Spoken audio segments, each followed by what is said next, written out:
જય માતાજી મિત્રો, લગ્નની ચાલે છે ફૂલ સિઝન અને અમે છીએ ઇન્વિટેશન પ્રમાણે આવેલા આમંત્રણ પ્રમાણે હાજરી આપીએ છીએ. તો હું તમને સંપૂર્ણ મિની વ્લોગ બતાવીશ.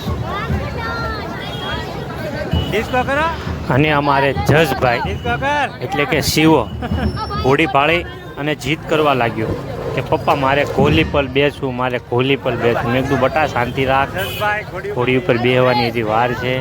પણ બાળક કહેવાય, સમજે નહીં. તો એને એક્સ્ટ્રા જે ઘોડીઓ હતી મહેમાનોને બેસવા માટે, તો ત્યાં જસને બેસાડ્યો લાટઘડી. એણે ખૂબ મોજ કરી, એને આનંદ આવી ગયો અને ડિસ્કો પણ કરવા લાગ્યો. તો મિત્રો, વિડીયો સારો લાગે તો વિડીયોને લાઇક શેર કરજો. ચેનલમાં નવા હો તો ચેનલને સબસ્ક્રાઈબ કરજો અને અમારી લાલુ એન્ડ પિન્ટુ ગુજરાતી બ્લોગને પૂરેપૂરો સપોર્ટ આપજો. જય માતાજી, થેન્ક યુ.